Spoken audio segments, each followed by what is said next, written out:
Bueno, y cada vez más empieza a sonar o empezamos a escuchar esto del trigo HB4, un trigo desarrollado por Bioceres, un trigo intervenido genéticamente para hacerlo más resistente a la sequía.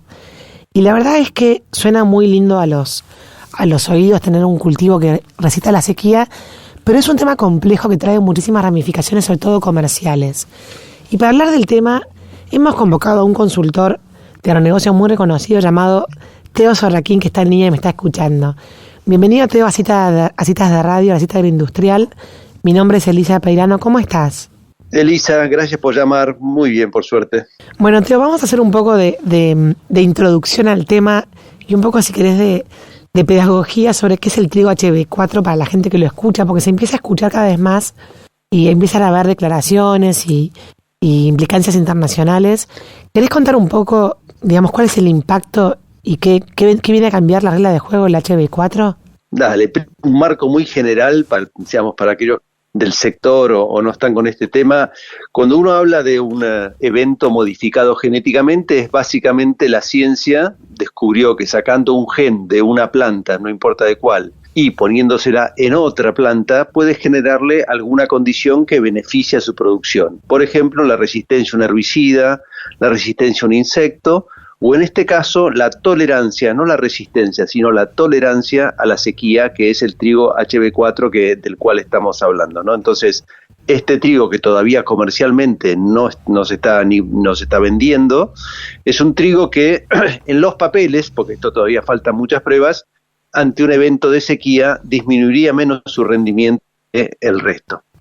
Para cualquiera que está en el sector agropecuario, incluso para la necesidad de alimentos que necesita el mundo, es una gran noticia que se va a poder sembrar trigo en zonas que hasta ahora no se podía. Hasta ahí las buenas noticias, ¿no? Si Claro. querés seguimos con lo comercial. Claro, está bueno esto que decís porque en el fondo, como decimos, en los papeles es una cosa, lo que pasa que después también el contexto en el cual esto se podría aplicar es tan complejo que a veces la buena noticia como que queda, digamos, velada por todo lo demás, ¿no?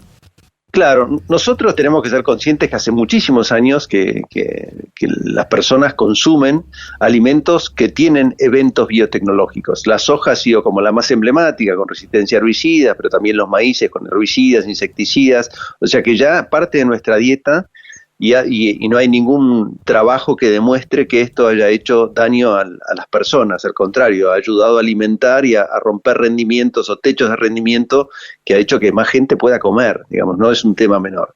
El caso del trigo es un evento particular porque el trigo tiene toda una connotación del pan, obviamente, que va directamente al consumo. Muchas veces en la soja o el maíz uno considera que llegan en forma indirecta, entonces tiene es como muy emblemático el trigo y por eso ante el temor de que algunos consumidores no acepten consumir trigo que tenga algún evento modificado, comercialmente esto no ha sido autorizado, aunque sanitariamente sí. Ya hay países como Brasil, países como Argentina, Estados Unidos, que han dicho que este evento no genera ningún trastorno a la salud. Uh-huh. Pero insisto, comercialmente todavía al no estar aprobado hay un gran temor de que si aparece un grano, eso o no te compren tu trigo o te descuenten mucho del precio. Claro, porque esa era una de mis siguientes preguntas. Digamos, fácilmente, si mi vecino siembra ese trigo, se puede, digamos, pasar de un campo a otro, contaminar, se llamaría, o, digamos, trasladar de un lado para otro la semilla. Claro, hoy se siembran aproximadamente en la Argentina, a cargo de la empresa Bioceres, que es la empresa que desarrolló este producto, alrededor de 50.000 o 55.000 hectáreas de producción de semilla. Esa semilla queda embolsada, en principio bajo protocolos de seguridad que no tienden a difundirse. Por supuesto hay un temor de que esto ocurra, pero hasta ahora no ha ocurrido y la empresa es seria y esto no ha ocurrido.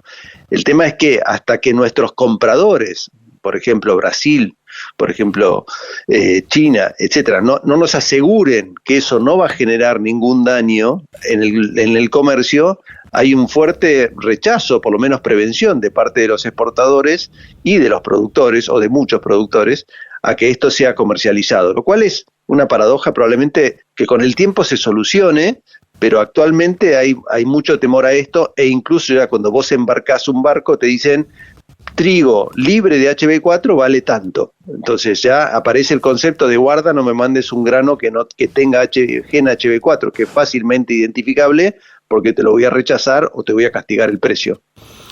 ¿Y vos a qué le adjudicás esta resistencia, Teo? ¿A una falta de visión, de cambio de época? Porque pareciera como que, en el fondo, como decías vos, es producción de alimentos.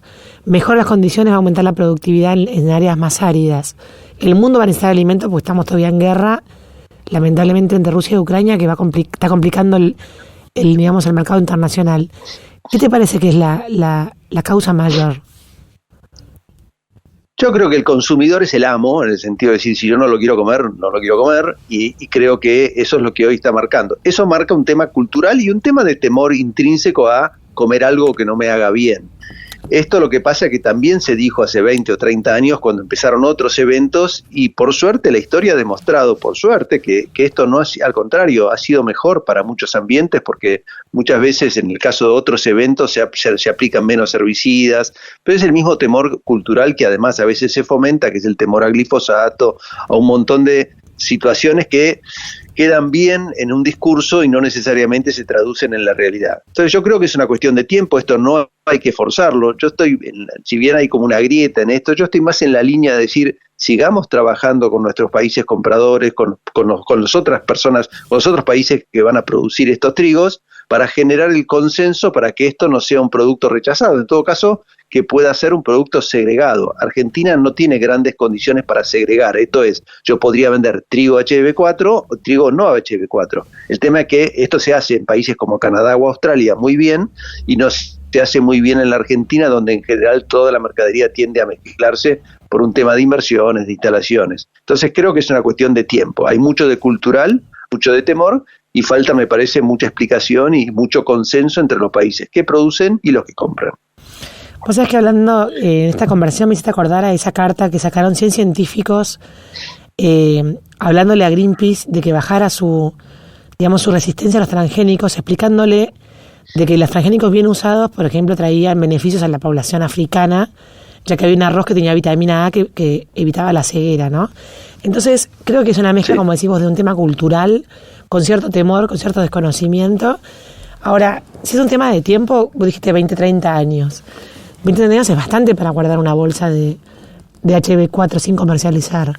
Sí, yo no digo que faltan 20 o 30 años, lo que digo es que hace más de 20 o 30 años que todos consumimos, gran parte de lo que comemos tiene algún evento biotecnológico incluido, no en trigo, sino en soja, en maíz, en tomate, en arroz, y no ha pasado nada. Entonces lo que yo espero, que en el caso del trigo este plazo sea mucho menor que lo que ocurrió con los otros eventos, pero en general la resistencia inicial fue derribada por el paso del tiempo, porque de hecho hoy todos los países aprueban de hecho por ejemplo China, la soja HB4 ya la aprobó, no el trigo, pero sí la soja HB4, o sea, si llegara a ir un trigo, que hoy la soja no lo tiene, con un evento de esas características, China no lo rechaza.